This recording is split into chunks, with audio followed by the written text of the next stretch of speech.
This video's been 40 years in the making, and it's worth the wait. Hey y'all, welcome back to Carbon Scoring, the best place for comics history and action figures. I'm kind of a Secret Wars junkie. It was one of the first comics I read as a kid, and it established my understanding of the greater Marvel Universe. So yeah, without that book, this channel probably wouldn't exist. And I've explored it in depth, with videos of all the heroes and villains in Marvel Legends form, as well as a complete retrospective of the entire comic series, a video that I'm really proud of. So when this lineup of figures was announced, I almost lost it. Let's look at each figure, and then speculate on what future waves might contain. If I'm going to make a Secret Wars line of figures, then the very first figure that I'm going to start with, of course, is going to be Black Suit Spider-Man. Because the black suit made its first appearance in Marvel's superhero Secret Wars, right? Well, not exactly. Several comics with a cover date of April 1984 all ended in similar fashion. The book's hero or heroes were mysteriously called to Sheep's Meadow in New York's Central Park, where they encountered a gigantic futuristic construct. Each then entered a portal, and with a flash of light, were gone. The final panels teased the first issue of Secret Wars. And in May of that year, Marvel's superhero Secret Wars hit the stands, instantly becoming one of the best-selling comics of the 1980s. Over the course of the next year, the 12-issue series changed the Marvel Universe forever, most notably with the introduction of Spidey's black costume in issue 8, cover dated December of 1984. But what happened back in the regular Marvel Universe? They didn't just stop publishing comics for an entire year to allow the Secret Wars to be played out. No, the books carried on the next month, with the heroes returning from Battleworld, the Secret War already completed. For Spidey, this meant that issue 252 was the true debut of the Black Suit. In fact, the same month that it first appeared in issue 8 of Secret Wars, in Spidey's main title, the Black Suit had already run its course, with issue 259 declaring, "The original is back." Now that we've got that straight, let's take a look at this packaging because it is absolutely gorgeous. You've got that retro Secret Wars logo, but instead of saying Marvel Superheroes, you get Marvel Legends series. The name is in black font, just like on the originals, and then in the package, you get the incredible lenticular shields that came with all of these originally. Now these only have like 2 designs. I think the originals had like 3, and you also got multiple ones, but that's okay. You also get a blank Secret Wars 40th anniversary. The back is equally as stunning, with a really cool image of the figure with a little write-up and that super great 80s cross sell and an even more retro kind of black and white instruction sheet on how to use the lenticular shield. So cool. But now that we've seen this, why on earth was Spidey in a black costume anyway? Comic fan Randy Schuler had an idea for Spidey to switch into a black suit, and he submitted his proposal to Marvel Comics. Jim Shooter, Marvel's editor-in-chief, and it just so happens the writer of Secret Wars, loved the idea, and he bought the rights to it for $220. Randy holds no grudges and told his side of the story in an interview with CBR that I'll link to in the description. He comes across as a great guy and a huge Spidey fan, and he's proud of his contribution to the web spinner's history. All right, we've got the history done. Let's crack this thing open and take a look. I believe this black suit body is on the Amazing Fantasy 15 Spider-Man book, which is a slightly smaller Spider-Man. He's a little bit shorter. He was based off of Spidey's first appearance in Amazing Fantasy 15, so he's a little bit more of a teenager. I really like that frame. I think it works super well here. I think they did a fantastic job with the paint applications. Look at how when the butterfly shoulders are kind of flexed forward, you get the full spider on the back. But then they do come together and it opens them up here without messing up the spider logo on the front. It's really well done. These lines are incredibly tight. Look at how good that white is. And the head sculpt that comes on the figure looks terrific. Good bend, great flexibility. You can get him into all the Spidey poses that you want. And I'm glad that he came with all the different sets of hands. He's got the open palm wall crawler hands. He has the thwippy hands, which you have to remember on the black suit, the webs came out of the top. They didn't come out from down below his wrist. So this Spidey, when he's shooting a web, it's going to look like that. And one thing I wanted to point out, they went with the more triangular look here, which is how Mike Zeck drew it in Secret Wars. When he got back into the regular comics, it had a little bit more of a rounded edge to it. So one more time that this figure is very accurate to Secret Wars. Now, he came with an alternate head that has some kind of squishy eyes to it. This kind of makes me think of Ron Garney's art in the Back in Black storyline from kind of the mid 2000s. I don't see me using this head. I definitely prefer this one. I just think it looks absolutely fantastic and really kind of captures sort of Ron Friends' look from issues like 252 through 258. So really super start to our Secret Wars figures. But what about a second wave of figures? Let's base our wish list for Wave 2 on what we saw from Wave 1. We'll start with 6 figures, 5 males and 1 female. There will be a mix of completely reused figures, figures with reuse along with some new parts, and figures that are completely new sculpts. And finally, we'll draw inspiration from both the comic and the original 1984 action figures.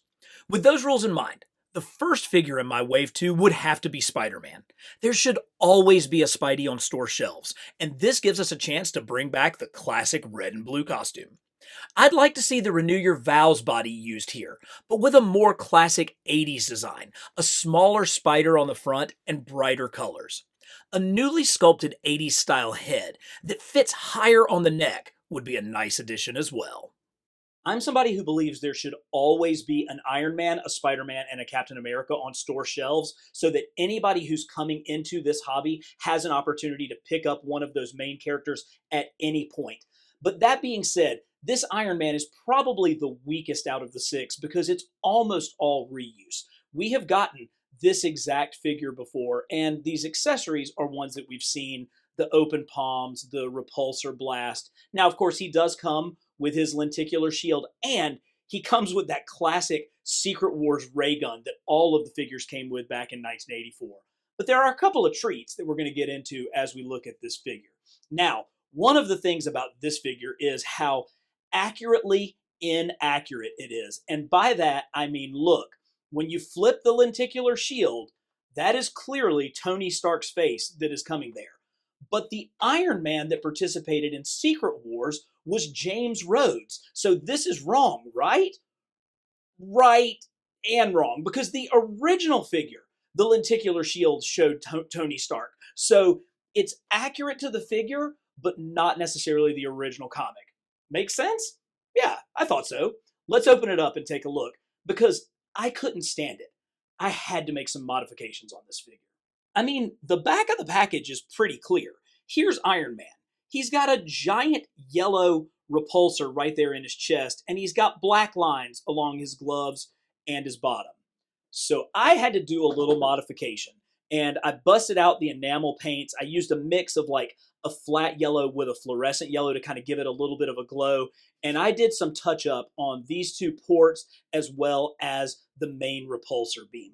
I also added some black paint lines around his trunks, his glove, and his boots. And I think the figure just looks so much more accurate because of that. This is such a great classic Iron Man. I mean, this is the look of Iron Man through the 70s and most of the 80s until the Silver Centurion came on. So I'm really happy with the way that this came out. One thing that I noticed about this figure was there is a little bit of white paint up in the eyelet pieces. I think that actually looks cool, and I don't remember that on my figure that is this exact same body. Now, I mentioned that he did have one really cool new accessory, so let's break it out and take a look at that on the figure.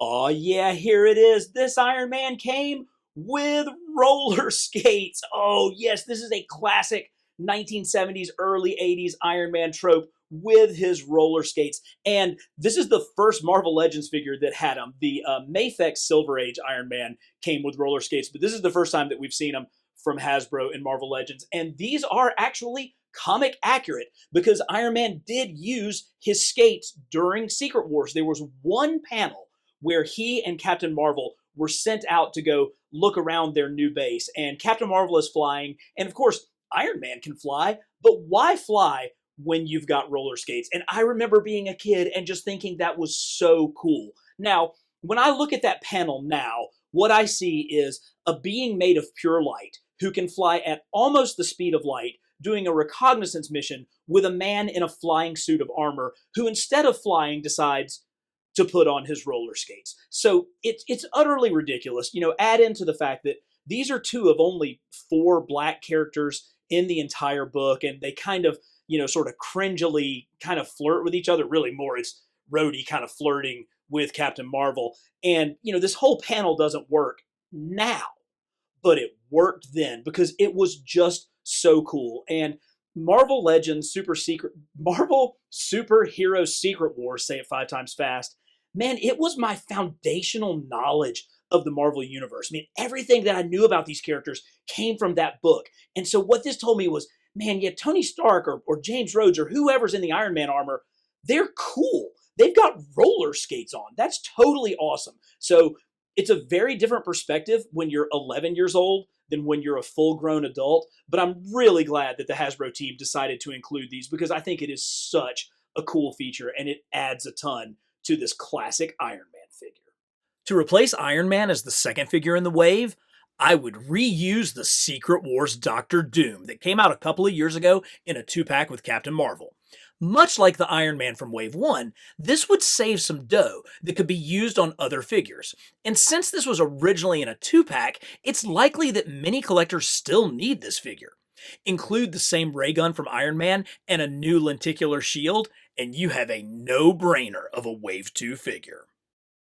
Hey guys, I need your help getting to that next huge subscriber milestone. So if you're enjoying this combination of comics, history, and action figures, hit that subscribe button. If you told me that I could have one brand new figure from Secret Wars, I would have chosen Titania. This is the first time that we have gotten Titania in plastic, and it is gorgeous. She actually made her first appearance in Secret Wars, and she was no bit player. She had an ongoing story throughout the book, including her burgeoning rivalry with She-Hulk, as well as her relationship with Absorbent Man. So let's crack open Titania and see what we've got. Man, how far have Marvel Legends come with their female figures? Ever since the release of that deluxe Black Widow figure, it seems like every one that's come after that has been better and better, whether it's the Wasp or She-Hulk or Power Princess or Warbird. They just have continued to crank out fantastic female after fantastic female. And Titania here is no exception. Look at that angry face. I love that snarling expression. The colors are really, really good. Now, comic accurate, yeah, there's maybe a little bit more flesh up here towards the top, but it doesn't bother me. I think that this look absolutely works for her, and there's a ton of new sculpting here, particularly these lower legs and arms that have the spikes. And I was just like so many people. As soon as I saw these spiky arms, I said, "Oh, can we use those to finish up our Excalibur team and get a Rachel Summers Phoenix figure?" Now, Rachel Summers as Phoenix is a far more petite female figure than Titania, but it's possible that they could still use these arms and lower leg section somehow and give us that figure, which is the last one that we need to complete the Excalibur team. But this figure matters to me for a very different reason. Of course, she's a vital character in Secret Wars, but what she lets me do is really complete my replications of all of the covers of the Secret Wars comics. Recreating all 12 covers of Secret Wars was a passion project for me that took almost a year of work. I was able to accomplish it mostly without resorting to Photoshop, but there were some instances where the figures simply couldn't recreate the artist's drawings. Overall, however, I think they turned out great, with 2 exceptions. Issues 6 and 7 both feature Titania on the cover. For issue 6, I substituted Molecule Man in her place. It looked fine, but I knew it wasn't correct. With issue 7, I used the Power Princess figure to battle She-Hulk in the upper right corner. Again, fair, but not what I wanted. Now, with this new Titania figure in my possession, these covers are exactly how I want them to be. I'm not sure I'll ever stop working to perfect these, but right now, I'm really happy.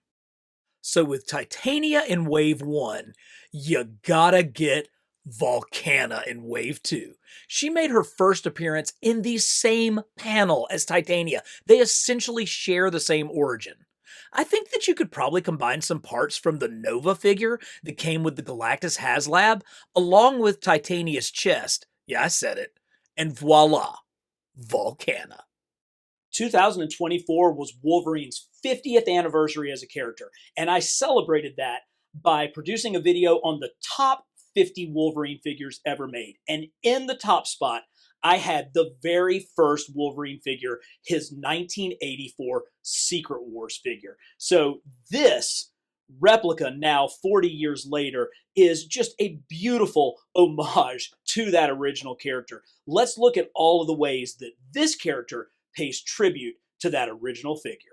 Oh, this is just a brilliant Wolverine figure. Hasbro has really crafted kind of the perfect body mold for Wolverine. Powerful, short, but nimble. Just, this is, we've used this, we've seen it several other times. It doesn't get any better than this. But I wanted to actually look at his lenticular shield. We haven't touched on these shields quite as much, but they're so cool. Remember, the good guys get round shields and the bad guys get square ones, so you can tell them apart.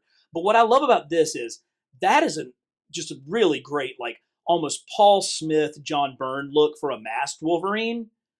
But this unmasked head has an unmistakable Frank Miller quality to it. And it was around this time that Wolverine's first miniseries that was written by Chris Claremont and drawn by Frank Miller, pre-Dark Knight Frank Miller, that really kind of established the character as something more than just, a crazy, wild, Canadian, uncontrollable berserker rage character. It really gave him a backstory and a sense of honor. And then for me, my introduction to Wolverine was in Secret Wars, and he was such a vital character in this. He was the contrarian. He was the one who would stand up for Magneto when the heroes were against him. He's the one who stood directly up to Captain America when Captain America called him a terrorist. Wolverine's response was terrorist.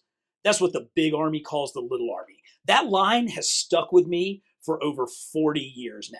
And this figure is not really meant to represent a comic Wolverine or even the Wolverine that was in the Secret Wars comic. It is meant to represent the Secret Wars toy. And the way that you can see that is, first off, the colors, the brighter yellow. The brown is a different brown from what we get with our classic brown suit Wolverine. It's a little bit more of a reddish brown. And look at how it tapers to the waist. This is exactly what the original 1984 Secret Wars character looked like, with this sharp taper to the waist and to the back. Also, the huge red belt, that's exactly out of the figure. But where I think this is such a standout are with the two head sculpts. First, you have the masked head sculpt. And this is brilliant. I kind of love the huge wings. I think that just gives it such a cartoony touch. But we've talked a lot about how the new face print technology has really benefited the female figures and really brought out their characteristics and made them look so much more realistic.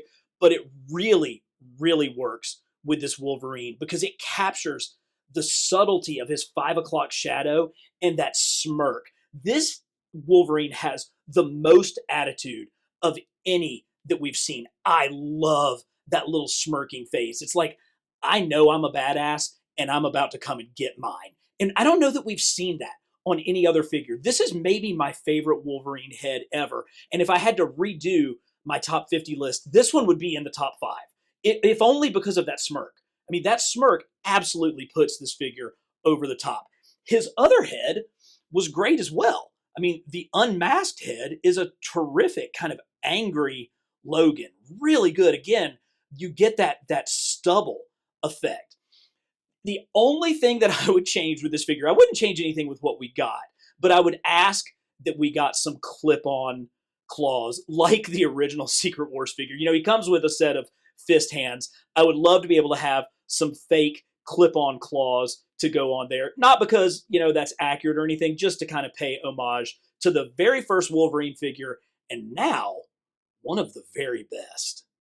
As this Wolverine was an obvious nod to the original Mattel figure from 1984, my next spot in Wave 2 is gonna do the same. Give me a classic 70s, 80s Falcon figure. I know, he didn't appear in the comic, but he was in the second wave of Mattel figures. This is a look for the Falcon that we are sorely lacking, and with him starring in Captain America Brave New World, his visibility couldn't get any higher. Classic Falcon would instantly replace the current one in my Avengers display. I've said it before and I'll say it again. If a kid walks into a store, there should always be a Spider-Man, an Iron Man, and a Captain America on the pegs. And you are hard-pressed to find a more classic version of the Star-Spangled Avenger than the one that we got in the Secret Wars line. I believe this base body first appeared on the Marvel 80th Anniversary Captain America and then was used again for the Marvel Legends 20th Anniversary Cap. And much like the Wolverine, I cannot fathom a better base sculpt for the Sentinel of Liberty than what we have here. You've got the chainmail individually sculpted across the upper chest plate. You've got, the great gloves and boots, those swashbuckler sort of boots that match this big, thick belt, and of course, the sculpted in stars on the front and the back. Where this figure really shines for me are on the two new head sculpts. I've been asking Hasbro to give us more expressive face sculpts. A lot of the Hasbro head sculpts for the first, 10 years or so of Marvel Legends were really flat. And that's okay. It allows for kind of static poses, but sometimes you want some personality. And this is one where you really see the leadership of Captain America. When Secret Wars happened, the Wasp was the chairman of the Avengers. But in the first issue, when they were trying to decide who should lead the heroes, she quickly gave up her chairmanship to Captain America, and everybody voted and agreed that he should be the leader of the heroic forces. And, that was such a statement to 11-year-old me. It's like, oh, Captain America is the hero of heroes. And I think that this face really brings that out. Just the confidence, the leadership, just everything about it. But we got the angry kind of going into battle Cap face. So if you wanted to use this one to recreate like the cover of the first issue, you could use this kind of snarling, angry, going after it Cap. So two completely different head sculpts. And I really appreciate that. If we're going to get multiple head sculpts, I really want them to show multiple sides of a character. Now, of course, the elephant in the room is the shield. And I've got him here with his lenticular shield. I love the fact that there's the red, white, and blue in the background. And I really think that the whole shield concept back in the 1984 Secret Wars line was so that Cap would have a shield. And of course, the good guys had round red shields, so it really worked. But on Cap's shield there, the lenticular would switch to look like his classic shield. I wish that they had done that, maybe instead of, or as an additional one, they had an insert that would look like the shield. Because the one thing that everybody is excited but also complaining about is the broken shield. Now, this is comic accurate, and I want to get into that a little bit because I think this really is an incredibly cool piece. Secret Wars was my first Captain America comic. I mean, I recognized him, but I had no idea his shield was an indestructible vibranium adamantium alloy. But the awesome might of Cap's shield was made clear when he used it to protect himself from Human Torch's Nova Flame, a force so powerful that it melted Ultron, but not the shield. So at the end of issue 11, when Doom, having stolen the Beyonder's powers, seemingly incinerated all of our heroes, well, I figured maybe Cap's shield could protect them. Imagine my shock when I saw the opening splash page of the final issue. The hero's gone, with only Cap's shattered shield remaining in the rubble. Through some comic magic, the heroes were revitalized, led into the final battle by Captain America with his shattered disc. There was a final bit of magic near the end. It may seem hokey now, but as a kid, seeing Cap reform his trusty shield through the force of his will, it was awesome. Well, now that you know the history of Cap's shield in Secret Wars, I still understand where people are coming from when they're like, we have got a classic Captain America figure who doesn't have a classic shield. And I understand that. I've been collecting Marvel Legends for a long time. I probably have 40 cap shield sitting around in my box. So for me, it's not a big deal. For somebody that this is their first Cap figure, it would have been nice for them to also have had a regular Cap shield. I'm thankful that we got the fractured shield from the books, but I definitely understand people who were frustrated. But when you look at the color scheme of this, the red, white, and blue, that smiling face, this is everything good about the United States of America in a 6-inch action figure. For the figure taking Cap's spot, I'm going to go back to the second series of the original toy line for inspiration and choose Daredevil. The best Marvel Legends DD that we've gotten is the one from the 3-pack with Elektra and Bullseye, and that thing is bringing crazy prices on the secondary market. Let's get him on a single card so that more collectors can get their hands on him. Maybe brighten the colors a touch to bring out that 80s comic vibe. With Daredevil Born Again coming to Disney Plus later this year, again, this is a no-brainer. And now for our second and final completely new figure in the line, the Secret Wars Beyonder. Or is he? Because the Beyonder never really existed in a physical form during the first Secret Wars comic. Yeah, sure, he kind of mind-swiped a couple of different characters, Spider-Woman and Claw, but he never existed like this. No, this is really the Beyonder from Secret Wars 2. You know, in the first Secret Wars, he really only appeared as like a beam of light, particularly right at the very beginning. And even when Doom went into his final battle with the Beyonder, you never really saw a physical reality of him. All that being said, I don't care. This is my tracksuit Elvis Beyonder. This is something that I have wanted forever. And that smiling face, that open chest, those puffy sleeves, I mean, this thing hits all of the notes that I'm looking for. You get a little bit of a sense of his sort of godly being when you go from his human form to his more kind of ethereal glow in his lenticular shield. But as great as this figure is, perhaps the best part of it was the accessory that came with him.